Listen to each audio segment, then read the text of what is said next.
Good evening. What's good, everyone? Matt here from UK Nets Fans, and I'm joined by Aidan McConaughey and Cammy Anderson for another episode of BK to UK, the British Brooklyn Nets podcast. We're back. It's Sunday, the 10th of October, and today we're chatting about the latest news surrounding Kyrie Irving joining the team this season, some preseason action, some actual basketball to talk about against the Lakers and the Bucks, and undoubtedly much, much more. Make sure you're following us on Twitter and Instagram at UK Nets Fans, the pod itself on Twitter at BK2UK Pod, and check us out on YouTube where you can watch all of our episodes. With that out of the way, let's get into it. And unfortunately, we got to start with Kyrie Irving, and it's a saga that seems to be going on and on and on. But as of Friday, Shams told us that the latest situation was that New York City had determined the Brooklyn Nets practice facility, HSS Training Center, is a private office building, meaning Kyrie Irving can practice at home.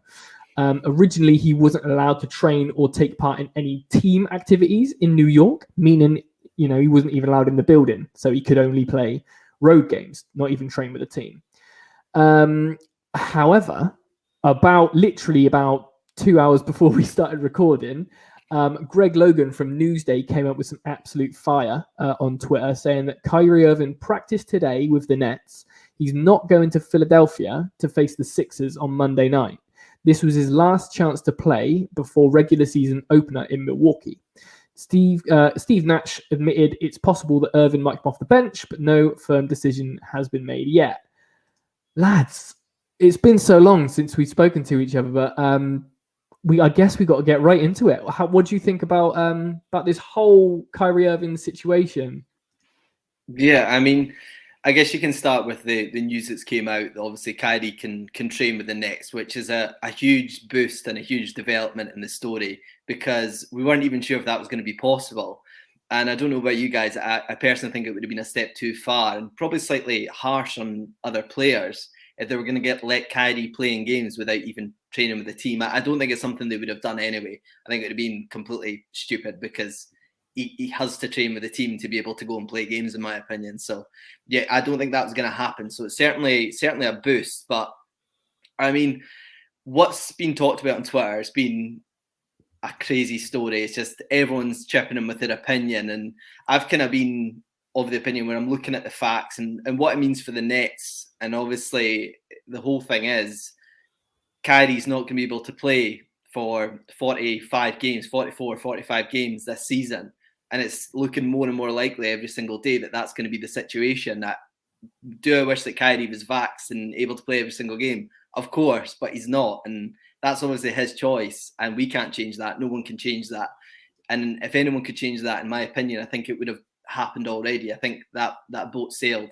I think it's too late now. So it looks like he's not going to be there. And I think the thing that's kind of getting me is the report that Woj came out with not too long ago, a couple of days ago, where he said that the Nets are going to have to make some really hard decisions about Kyrie, and they're prepared to make those decisions. And for me, it's, what does that mean? What does that mean? Is he going to play at all? Like, that's a question that's going to have to be asked, because if you're only playing for 39 games and you're missing all these other games, you're going home away, home away. We know how the NBA works, especially when it comes to playoff time, where you're literally home away, home away. How disruptive is that going to be to the team? We've already seen situations in the playoffs where, I mean, let's face it, we lost the NBA championship last year because the consistency wasn't there with injuries. If Harden was fully fit, if Kyrie didn't get injured, we would have been in a much better situation because we would have been more consistent. Do they want to take that risk where Kyrie's going to be in, out, changing lineups, almost having to do twice the tactics work that they would have to do normally because they have to do lineups with Kyrie, lineups without Kyrie? It's going to be really, really difficult. And it's just them making that decision. Are we going to go down that route, or are we going to play him? And I don't know. You could potentially make an argument for both, where you could say, look, we want to run with the guys that we can play for 82 games in the playoffs, and that's the way it is. But then you've got the questions of, what are we going to do with Kyrie? How long is this rule going to last? Is it going to go into next season? We don't know at the moment. So, or you've got the opportunity where Kyrie can play for 39 games and Kyrie's one of the best point guards in the league. That's another thing. Why would you turn down 39 games of that? So there's so many questions that need to be answered, and at this moment, you've just got to pray that something changes. But I can't see New York as a state changing that rule, because why would they change it for one guy? Despite it being Kyrie Irving, I don't think it really matters who it is. They're not going to change that. And the only thing that can really change is Kyrie changing his mind, and I can't see that happening. So we're just going to have to wait and see what the Nets are going to do. I think that's interesting that he's not going to play in Philly. I thought he would have done. So you don't know if that's maybe the shape of things to come, or potentially it was just too early with the rules training in terms of him getting to practice. But yeah, so I've given a very kind of political answer there, where I don't really know, but it's just there's so many unanswered questions still, and we start a week on Tuesday, so who knows? I think it will be the case. We'll always have these questions about the situation. As you say, I think the tactics one's a brilliant one. How can you have a guy playing in home games, whoever that is, that kind of fills in for Kyrie, and that guy will know as soon as we go away, I'm punted out the team. Yes, as much as a lot's been made of the fact the team all looked together, there certainly wasn't any discontent in the practice in the park. All the guys were vibing with Kyrie, having a good laugh at him. But then there's no way a player can sit there and go, yeah, I'm totally happy playing all the home games but getting punted just because he's, through his own personal choice, and we've got to respect that personal choice, decided to not get the vaccination. But it's going to cause disruption no matter what way you look at it. It's already kind of caused some disruption. We don't really know what's happening. A lot of the media attention is once again on Kyrie, and some would maybe say that would help. It takes the pressure off of other players, whilst Kyrie may not even play at all, and people just say things about him as they always do, and that might help the Nets and take some pressure off us. But it's just, come on, I'm not to try and force him. It's selfish, and when you're a fan of a team, I think you'd kind of broadly said this in your column for Nets Republic, Matt, about you try to make exceptions because it's your team. You want to kind of make excuses and try to find positives, but I can't find any positives to this situation. It is three guys who are vaccinated with a team who are fully vaccinated. You want to just see everyone move on. Yes, New York have changed and relaxed some rules which have ultimately allowed Kyrie to train, but the chances of them changing everything so soon, I can't see that happening. Eventually, perhaps 3 years down the line, when COVID's maybe not as big a thing as it is at the moment, rules might be different, and yeah, this will be something of the past and forgotten about. But I should say, I want nothing more than see Kyrie playing every game that he can play. When you've got a player like that, it's not something you could just go, yeah, we'll not play you. But at the same time, the Nets do have a really tough decision to make. Do they just say to him, no, you're not playing, you get the vax, the other guys have got it? Or do they ultimately trade him? There's been a few trade talks. I can't see it. There was also the Stephen A. Smith thing, and we know he can be a bit hit and miss with Nets news, and kind of the talk on KD might let the Nets trade Kyrie. It's just a mental situation. And yes, we've got KD and Harden, and that alone should be enough to lead us to a championship. But you want Kyrie to be there and playing a big part in his hometown team winning the championship at the end of the season. Yeah, I think the news today that he is allowed to train in Brooklyn has almost made it a harder decision in my mind, because if it was he can't train in New York, he can't play in New York, so he can only train and play on the road, I think that would have been a stretch too far. I think weirdly, given how good Kyrie is, because he can train with the team, but he's only essentially sitting every other game, there's almost we might be able to make this work in a weird kind of way. So I think it's almost confused it a bit more. But yeah, I just want to wake up to the news that he's got vaxxed and he can play. And like you say, I don't think there's any other team that's in a position like we are where we could lose a guy that averaged 27 points per game on 50, 40, 90 splits and still be all right and still be one of the top favorites for the title, which is, it's a nice position to be in, but it would just make it a heck of a lot easier. This kind of brings us on to, we got a listener question that deals with this. Let me just find it from Sam via Twitter. He said, first off, all right, guys, Hope you had a good summer. I've got some list of questions. Should we trade Kyrie? I love the guy, but I think it's going to be too big of a distraction going for a championship. This team needs a break. Love the content, Sam. Sam, we love you. Thank you very much. But yeah, it just goes off the back. There's a lot of Ben Simmons chat going on. And Aiden, you make a great point. It's just like, is 41 games of Kyrie Irving better than 82 games of someone with half the output? Do you know what I mean? It's a tricky one. Cammy, I'll go to you first, but do you think we should trade Kyrie? At this very second, no. This is me hoping that maybe the games start and he feels he's missing out, and then he maybe changes his mind. Obviously, we know Kyrie loves basketball. He's a people person, and he'll want that kind of connection with the fans. And he'll also, if the fans all kind of now back, it's all almost normal again. And you kind of think he'd want to be part of that. I think if we're approaching the trade deadline and if we've made the decision he's not playing at all, I think you've got to field some calls. It's a lot of money to pay someone to not play, and obviously he's standing to lose a hell of a load of money, and that certainly says a lot about him as a person and his beliefs that he's entirely entitled to, that he's willing to lose millions upon millions upon millions to miss games. And yeah, fair play for that, I guess. But another thing we were kind of saying, is 40 games of Kyrie, all right. Yes, we kind of go like home away. But then I did see a good comment on Twitter about Kyrie. Granted, last season he was probably one of the lesser injury-prone players in the team. But then he's got to have rest as well. What about when we're on long kind of away stints? Does he take rests on those games? How does it then factor in when we've got a 6 or 7 game home stretch and then we go away? How can he prepare for that? Nothing. Yeah, you can train with the team, but you're not having that kind of match fitness. And yeah, again, it just goes back to what Aiden and I said, that there's so many questions and no answers. And I think there's only one man with answers, and it's Kyrie. Nobody who's conversed with the Nets, articles have come out, nobody really knows because there's been so many different reports. But in terms of trading, there's definitely going to be teams interested in Kyrie Irving, despite what some would class as the baggage that would come with him. Obviously, not all the COVID rules are the same in other states, so some teams would probably quite happily go, yeah, we'll take him. It doesn't bother us if he can't play here. So what? It's one game, but he can play every other game for us. But when you're missing a player for 40 games, that's a considerable amount and something you've really got to think about.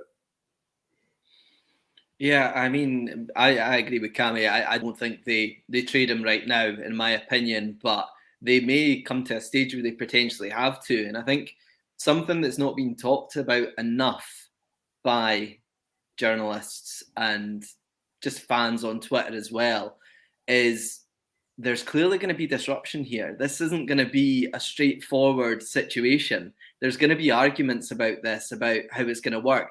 Kyrie's not going to say, yeah, I'm not going to get vaxxed. And okay, yeah, you're just not going to play them. But that's fine. You'll play that. There's going to be disruption. Someone's not going to be happy. I don't know who that's going to be, but someone isn't going to be happy. I imagine Sean Marks isn't happy at the moment. I imagine Steve Nash isn't happy at the moment. You're not telling me that Nash is happy that he's lost his starting shooting guard for 45 games of the season. He's going to be raging about that. So, I mean, in terms of when I say that they may potentially have to, is I go back to saying, obviously, we don't know how long this rule is going to last. If they are going to decide that they're not going to play him all together, then they're stupid to not look to trade him. But there's so many kind of things that come into play before they get to that stage where they're having those trade talks. Obviously, Kevin Durant came here with Kyrie Irving. He's going to have to sign off on that. You're not telling me that Kevin Durant and Kyrie didn't sign off on DeAndre Jordan getting traded, but that happened. So these conversations do happen. So it could come to a business decision if Harden, Durant, Nash, Marks all come and decide, look, we don't think we've got the star power to beat everyone in this league. Like obviously Golden State are coming back. The Lakers have gotten stronger. A lot of teams in the East have gotten stronger. I still put us as firm favourites. But if you're losing that one guy and then you're losing games that you think you should be winning, they may see it as a business decision and need to trade him. And obviously you mentioned Ben Simmons there, Matt. If you look at that trade on paper and both teams' situation, it probably is the perfect trade in terms of a business decision. But personally, I don't think he's a good fit for the Nets, and I just hate the idea of trading Kyrie to another contender. I just don't think it feels right. You wouldn't want to see him performing well in another team. I mean, it's quite selfish, but you just wouldn't. And I think as well, it's just one of these things where if you don't trade him and then you let his contract run down, because I can't see Kyrie signing a new deal with the Nets and the Nets wanting to sign a new deal with Kyrie if they can't play him constantly, and then you're losing value, and they don't want to do that either. So yeah, I think it could come to a stage where they do look to trade him, but hopefully it doesn't come to that, and there's other dominoes that fall that mean that we could potentially get him for more games than we think we're going to get him for at the moment. Nice. Yeah, Kirk's in the chat. He makes a good point. It's just like, is this acceptable for lower paid players, or is Kyrie getting away with this as he's a superstar? Kyrie Irving is 100% getting away with this because he's a superstar. If Bruce Brown wasn't getting vaxxed and he was holding out and said no, we'd probably ship him out. This is 100% because it's Kyrie is a mercurial, once in a generation kind of a talent. So yeah, and no, that's not fair, but it's like you say, it's a business decision. I think if it comes to it, and if I can't see him getting traded away, but I can see him like almost retiring, not retiring for forever, but almost like in the WNBA when COVID was the first thing, they would like take the decision to not attend this year, sort of thing. So I can see Kyrie being like, okay, cool, like I'll step out this year, this season, and see what happens. But yeah, I've got a feeling this isn't the last we're going to hear about this. This probably isn't the last time we're going to hear about it on BKT UK. But unless you guys have anything to add on this Kyrie piece, I think maybe we should talk about some basketball. What do you think? Sounds good to me. Sounds good to me. So yeah, we actually had some basketball this week. So as I said, we are recording on Sunday. No, not recording on Sunday. Yes, we are. We're recording on Sunday, but last Sunday, at the UK friendly tip time of 8:30 p.m., the Nets kicked off their preseason schedule against the Lakers. Obviously, a lot of people thought this might be a precursor to the NBA Finals for this year, but it was not exactly a star-studded event, was it, Aidan? No, I mean, yeah. So the Nets opted obviously to go without. Let's list these guys off because it's pretty much everyone that you'd expect to be starting on the Nets. So KD, Kyrie, Harden, Harris, Blake Griffin, Patty Mills, and Johnson as well. So I mean, you look at that as a 7-man rotation. They win the NBA championship right there. So I mean, if you chose not to watch this one, I understand why. But I watched it because I was really intrigued to see how the Nets did, and they done really well. So obviously the Lakers played Anthony Davis, which is understandable, obviously with injuries he had last year, that they're wanting to get as many games in as possible for him before we start. So it was going to be a challenge, but it was just a really, really good opportunity to see what the Nets have beneath the stars. And you look at those 7 guys, and then you look at who played on this team. And so many guys made an argument for those last 2 or 3 spots in this rotation. And I think that's what was the most interesting part about this game.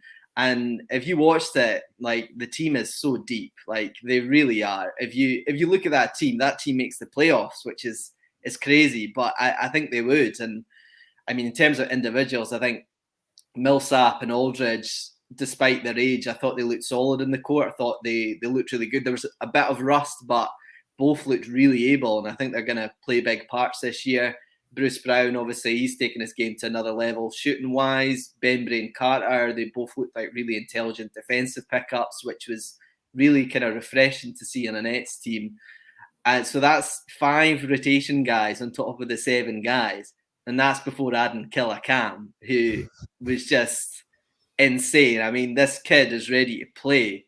He's just something really, really special. And right now, I can't see how Nash does not put him in the rotation. So there's going to be unhappy guys. You think there's 5 really good pickups. You've got the 7 guys, and then you've got Cam as well.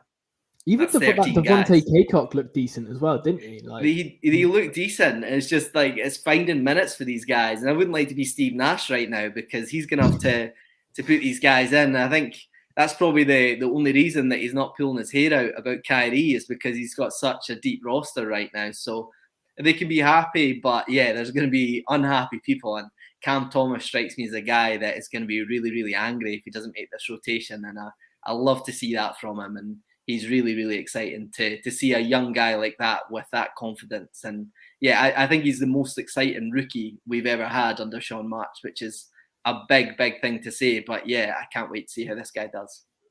So I'm going to sing the praises of Paul Millsap, who Aidan touched on briefly, and just took my own horn a little bit. In one of the 15 minutes or less episodes a few weeks ago, I said Paul Millsap was going to be this year's Jeff Green.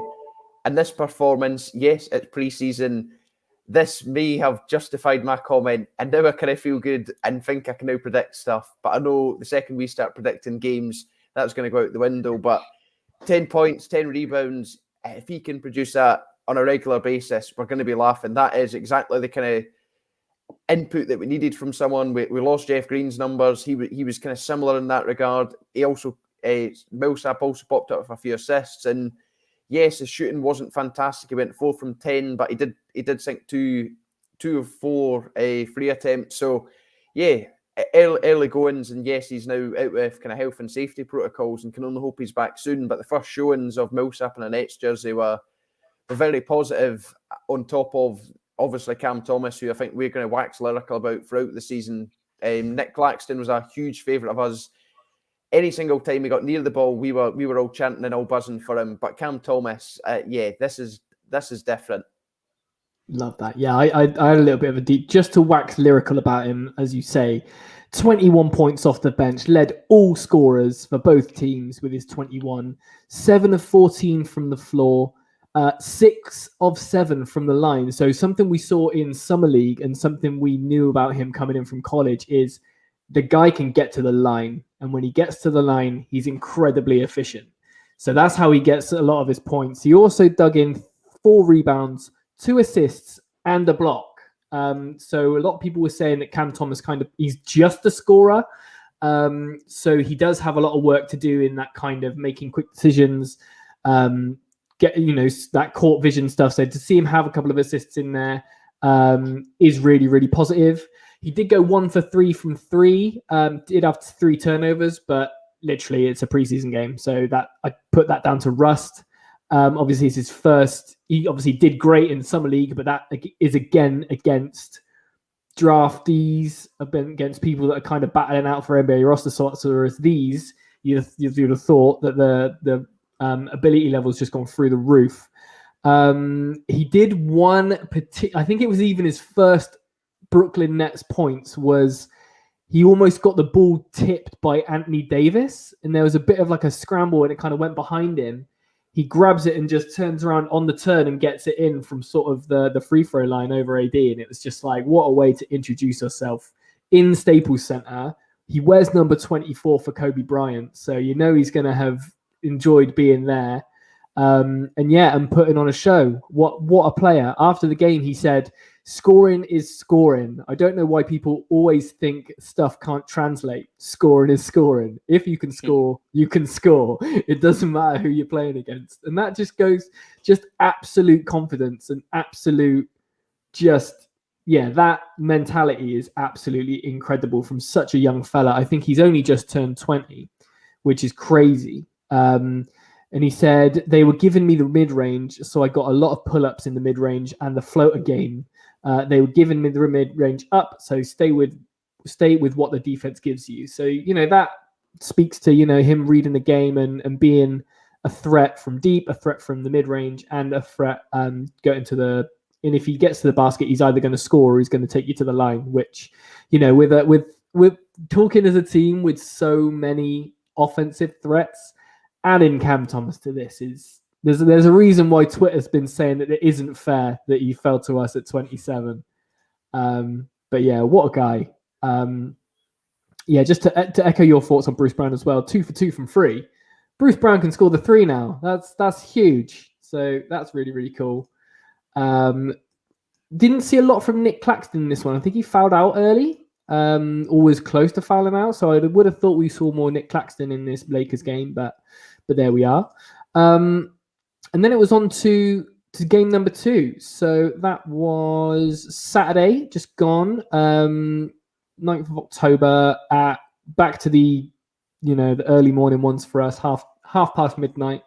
But the Nets going back to face the Bucks, and we took the win there as well, 119 to 115. And I want to say revenge game for Joe Harris, but I think we'll get onto that in a little bit. But I just want to keep this Cam Thomas stuff rolling. Cammy, what did you think of Cam in?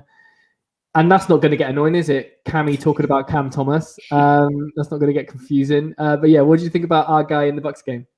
Listen, I'm fully prepared to accept no longer being the favourite Cam of the UK Nets fans. He'll always be our favourite, mate. Fully prepared. This boy, as we've already said, is an absolute baller. And whilst his usage was nowhere near as high as it was the other night, he still came on and made a viable impact and just showed he's got clutch genes. Just a few of the points he grabbed at the end, I think he finished with 7 or 8 points, but it was just the kind of 2 that he'd got. He had the defender on his arse, and it was just, this is a guy who's not even really played, well, he's not played an official league game yet. It's been pre-season and summer league games, and he's got such great confidence. Yes, it was like the Bucks, like, G team. It wasn't even, there was next to nobody in the team, and Aidan and I were both kind of questioning who a lot of the guys even were, and perhaps that's down to our own basketball knowledge rather than anything else. But yeah, it was just Cam Thomas, again, even in his limited time, showed that he's got a lot to do. He obviously scored that lovely free to ice the game with about 30 seconds to spare. And yeah, it's a small sample size, but like we've said, I don't know how you can keep this man out of the rotation. And I think it's going to be interesting, especially with the Kyrie situation up in the air. Do you just go all out and throw Cam Thomas right into the deep end and start him when Kyrie's not there? And you have him alongside Harden in the backcourt, and I don't think there's many better people you can learn guard from than James Harden. I mean, I'd be quite happy with that. I can't say much about Cam Thomas's defense. I've not looked at him too much in that regard, but if we can kind of work something out between them, that's going to be brilliant. And Kyrie's kind of situation might actually turn into a bit of a godsend for the Nets and sort us out for the foreseeable future. And we can only hope that Cam Thomas stays and it's not a case where we all get so attached and we end up flipping him for a few picks. I'm going to say that now and just kind of get that disappointment out the way. But yeah, it really looks a real deal. And as you said, Matt, it's hard to believe that so many teams passed up on this guy because he certainly performed a lot better than guys drafted higher than him. So yeah, delighted that we've obviously managed to get him, and long may this continue. I'm fully expecting a 30-point performance in the league at one point. Rookie of the year shout, do you think, in there? Cheeky one? I'd say so. He's got a chance. Well, with Kyrie's situation, yes. If Kyrie comes and gets vaxxed and plays all games, not a chance. But I think if you can, even if you don't play as many games as your Cade Cunninghams and your Jalen Greens, kind of the guys you'd think would be the front runners, if you can play 40, 50 games in a Brooklyn Nets team with James Harden and Kevin Durant and make a lot of noise in that, I think you've certainly got to be in for sure to being a rookie of a year, because it makes it so much harder trying to get noticed when you're playing with two of the best basketball players of the last decade, and potentially 3 if Kyrie is there. So if you can make noise and do that, Cam Thomas certainly deserves to be in that conversation. But as much as we're getting carried away, I think it is important we don't get too carried away and end up disappointed. That's good advice. That's very good advice. I'm not sure we're going to listen to you, but it's very good advice. We'll get carried away. But yeah, just to bring us sort of back down to earth, I thought I was a little, not disappointed, but it was a quiet night from, obviously, this is more of a full strength team against this Bucks team. So we had everyone apart from Kyrie, who's obviously ineligible, Millsap, who was in health and safety protocols, as we said. Day'Ron Sharpe was a coach's decision after, we didn't touch on it, but taking an elbow to the face from Dwight Howard in that Lakers game, which was, a cheeky cheap shot. But we had pretty much everyone back in. KD finished with 18 points in 23 minutes. James Harden, bit of a weird one, 8 points, 4 assists, 4 rebounds in 24 minutes, going 1 of 6 from 3. So obviously nothing. It's only preseason, so you can't really get too upset or anxious about anything, but are just still ramping up to know what we to sort of deliver what we know they're capable of. And nice to see Patty Mills as well make his Nets debut. 10 points, 3 assists, 2 rebounds, a block, a steal, all in 20 minutes. So was really impressed with what I saw from Patty Mills as well. I know there's a lot of love on Nets Twitter for Patty Mills too. So all in all, I don't think there's two other teams we'd like to have played in preseason other than the Lakers and the Bucks, just to see. Although they're preseason dubs, they're obviously wins against the teams that are probably going to be Eastern Conference Finals and Finals, hopefully, if all things go correctly. But yeah, nice to see.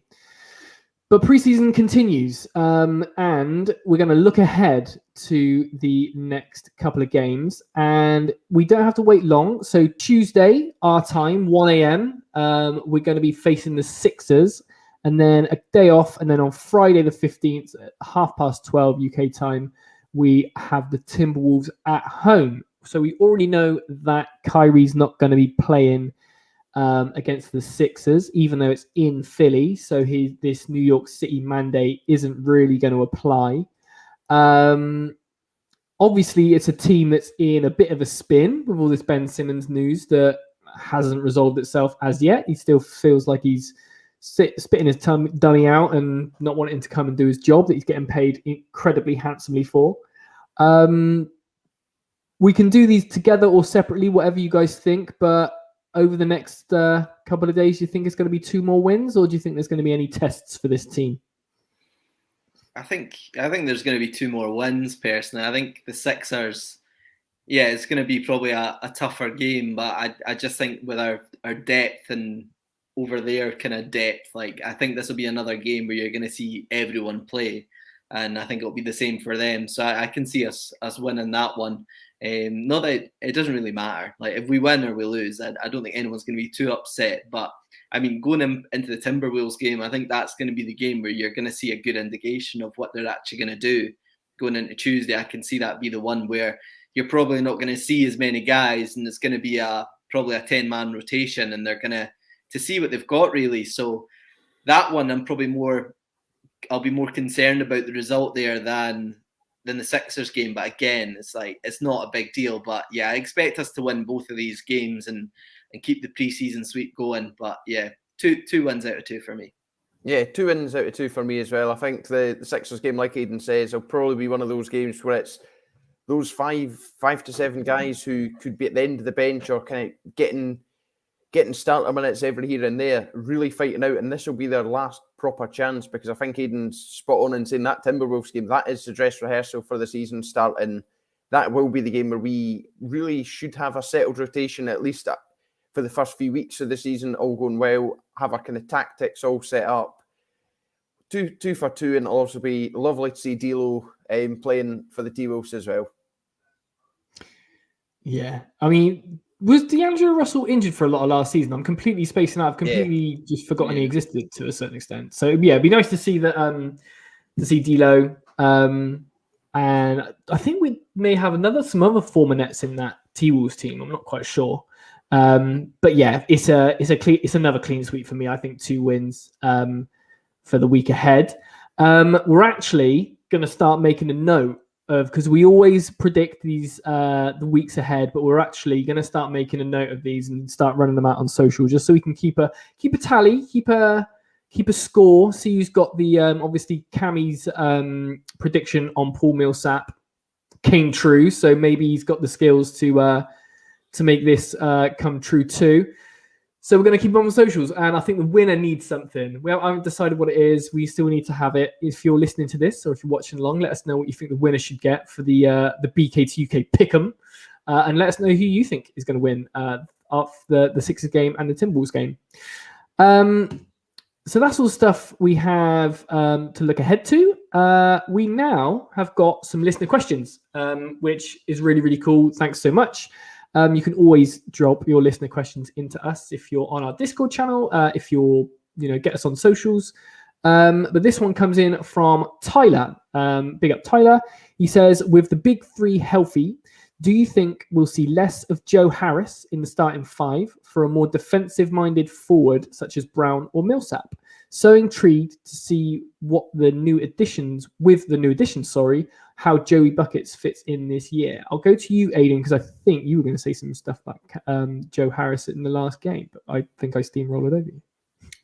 Absolutely fine. I think all I said about Joe Harris was that it must have been so good to see that first bucket go down against the Lakers after, sorry, not against the Lakers, against the Bucks. I'm getting confused myself after obviously what happened at the end of last year. So yeah, he must have been really happy. But yeah, to go what Cammy was saying, it's only pre-season, so we'll wait until the actual thing. But in terms of Tyler's question, I think it's a really good question, and I think we'll see Joe starting to begin with. And I'm not 100% certain what the starting 5 is going to look like. Obviously, Tyler said there's new additions there, and there's so many different options that Nash could go with. But I think we'll still see something like Harden, Kyrie, Harris, Durant, and either Blake or Aldridge. And then for the days that Kyrie can't play, Bruce Brown will probably slot in then. So it's one of those, if it's not broke, then why fix it kind of thing. So I think to start with, you'll see Joe Harris in the team. But I do like the idea of Paul Millsap starting. I think from what I've seen of him and the type of player that he is, it would be quite nice to have that size and defence to the front court, especially if Kyrie is going to be out for a lot of the games. Durant's going to see a lot more time on the ball, so you don't really want to put that pressure on him of being in power forward and taking body blows all the time. So it'd be quite nice to see him be the small forward and have kind of that less pressure of getting hit every 5 minutes. And Millsap can certainly take a body. So yeah, I think Joe will definitely start. He's pretty essential to how the system works here, and I can't see them changing that anytime soon. Nor can I. There's always place for a high percentage shooter such as Joe Harris, especially a guy who's coming off a regular season where he was the best 3-point shooter in the league. There's no team in the league that's going to put him kind of by the wayside because he fell apart in the playoffs. Yes, as disappointing as that was, we know what he's capable of. Players can have off games, and I know we were all really raging that he got disappointed. There was so many, we should just trade him. He's earning a lot of money and whatnot. But yeah, there's definitely a place for Joe Harris in this team. I think Kyrie's situation is going to determine a lot of this. I think if Kyrie's available, Harris will play. We played that quite a lot last season, and yeah, let's be honest, we've done all right. I don't think there's too many complaints. But when Kyrie isn't there, we may opt to go for something different. We could even put Bruce Brown at guard or something like that. We've seen that a few times. He's quite the versatile player and kind of get that defense there, but ultimately, we know what Steve Nash is like. He loves playing rotation roulette. I think there was about 40 different rotations and starting 5s last season. So we're going to say Joe Harris is going to start, but so's everyone else in this team. And yeah, let's just hope that everyone who does start does well, everyone who comes off the bench does well, and leads us to that championship. Nice. I like that. I like rotation roulette as absolutely perfect way to encapsulate what the part of the pick as well. Yeah, nice. Pick the starting 5. Ooh, crikey. We'd be here literally for hours, mate. It's not worth it.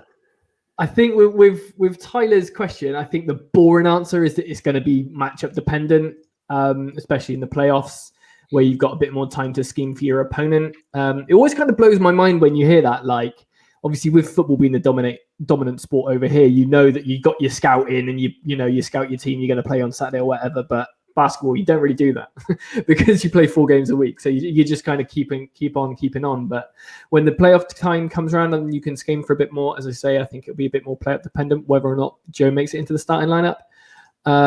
But I'm with you guys. I still think Joe's a starter, provide an elite 3-point shooting and floor spacing. So everyone else, KD, Harden, and hopefully Kyrie can operate there. However, as we touched on with Bruce Brown showing flashes of that free ball as well, obviously, 2 preseason games, and we think, I'm not comparing him to Joe Harris when he shoots threes, but if sort of Bruce Brown starts getting respected as a 3-point shooter and he can start, the defenders on him have to keep a little bit more honest, then he can start pulling defenders each sort of towards him and let other people operate. So, short answer, I don't think we're going to see any less of Joe Harris. personally. Especially, I think there's going to be a bit of a. I know generally that the first play we run when we come out in the first quarter is get the ball to Joe and get him to sink a three. And I think we're going to be sort of doing we're going to be even more keen on getting the ball into Joe Harris's hands, given how last season ended. I think just to boost him up. We've got Kyle Korver on the bench, who's obviously a career 3-point shooter, giving him sort of good advice. So I think that we're going to be doing a lot to accommodate and make Joe Harris feel very comfortable this season, and deservedly so. Which leads us on to a follow-on question we got from Elliot from Hoopin' and Luton, again via our Discord. He says, should the fourth highest player on the roster be just a minor role player? I want to jump in first because I think this is a terrible take from Elliot, because Elliot is king of the Joe Harris holding to account committee. Obviously, love you, Elliot, but I hate this take so much. Yes, Joe Harris is the highest paid player on the team, but he's on literally half of what the third highest player is on. So it's still a very, very, very good value contract. Led the league in 3-point shooting 3 of the last 4 seasons. Incredibly durable as well. I think he played in all the games last season apart from 1. I think also he's not just a minor role player at all. Just because you're not the primary option on offense doesn't mean you're a minor role player at all. This is how cheesed off I got with this question, right? I went digging for stats, right? Joe Harris is the 72nd highest player in the NBA. Ricky Rubio, who's the backup point guard for the Cavs, earns more than Joe Harris. Eric Bledsoe, the backup point guard for the Clippers, earns more than Joe Harris. Gary Harris, the third choice shooting guard for the Magic, earns more than Joe Harris. It's just an incredibly good value deal for literally the best 3-point shooter in the league. I could go on, but I'm going to let someone else go. So whoever else wants to fight Joey's corner for me, or not? I'll jump in and help fight in your corner. So I actually misread this question when you sent it over and seen that the 4th highest paid player. But I guess my answer still kind of applies. I think when you're playing in a team with KD, Harden and Durant, it would be quite easy to be seen as a minor role player. I think pretty much every player that's not a complete superstar would kind of find themselves relegated to a role player role. But you could be called a role player, but that doesn't mean that you're a bad player by any stretch of the imagination. Joe Harris is still a top player, and yes, we paid him a lot of money, and it's something that regularly causes disputes in the Discord. But if we didn't pay him, ultimately someone else would have. You've listed off some of the players who I certainly wouldn't have over Joe Harris on more expensive, bigger contracts than he is. But yeah, I think in normal teams, the 4th highest paid player should probably making a real massive impact. We're not a normal team though, and Joe Harris still makes what I'd consider to be a more than acceptable impact. And every so often he goes above and beyond that and will go completely off, and he's unstoppable. So although I read that question wrongly when I was preparing my notes, I hope that answer still kind of falls in with the same thing, and that Joe Harris is a valuable member of this team. And to have Joe Harris as your 4th highest paid player and 4th best player, if we're putting it kind of that way, yeah, I'd settle for that. Yeah, nice. I mean, it's just a situation in this league now where shooters get paid. It's just what happens. It's like, would you class a shooter as a role player? I mean, it is a role, but they're so essential in this 3-point shooting league, this 3-point obsessed league that we're in now. And yeah, can you really make an argument for anyone else on the Nets to be paid more? I don't see who brings more to the Nets than Joe Harris and what he does in terms of points and his value as a shooter going into that team. And if you look at it logically as well, if you go back to last summer, it was you either pay him or you lose him, because I think there would have been plenty of teams. You obviously mentioned like players like Ricky Rubio, Gary Harris and stuff like that. I remember the Hawks. There was rumors like the Hawks that were willing to pay him like $20 million a year to come and play for them. So I think the Nets had their arm twisted, and yeah, Joe Harris probably could have went elsewhere and got more money. So when you think of it like that, we got a good deal. And I wrote on my notes initially, he's the best 3-point shooter in the league, and you can still make an argument that he's maybe not. He's maybe top 5 at the very, very least when you think of guys like Steph and obviously Klay Thompson coming back. But in terms of consistency and the amount of shots that he gets, you have to remember that Steph and Klay get so many more shots than a guy like Joe Harris, but Joe Harris makes his shots at a much better clip. So I don't have an issue with him being the 4th highest paid player in the team. And I think it's a necessity for a contender to have a guy like that. So you'd rather pay a guy like that than say we lose Joe Harris and then we pick up JJ Redick on a vet min, and then putting that pressure on an aging JJ Redick to do that role, which we do need, especially come playoff time. So yeah, I don't have an issue with paying Joe Harris. And I think especially after last season, we just need to look at it as a fresh start. Clean slate for absolutely everyone, including Joe Harris, including Kyrie Irving, and you just need to get behind the guys. And I think that's the best thing that we can do for the team at the moment. And I can see why people are still angry with Joe Harris, but come on, it happens. It's happened so much in history, and we just need to get over it and get behind our guy, because we know how talented he is. He's still relatively young as well, so I back him to have a really, really good year this year. Nice. Yeah, I couldn't agree more. And yeah, still love you lots, Elliot, but I'm not having it. I'm sticking up for him. And I think that's going to do us for this evening. Great to be back, lads. We're going to try and do this every Sunday, every 9 p.m. So, follow us on socials. Get us on Twitch, get us on YouTube, get us on Twitter, get us on Instagram. And yeah, we're going to be talking Nets this whole season. So thanks for coming along. Thanks for listening. Buy some merch if you want to support what we do. Read my latest article on netsrepublic.com, where I discuss the struggle of being pro-vax and pro-Kyrie Irving. And yeah, we'll see you next week. And thanks for listening. Take it easy.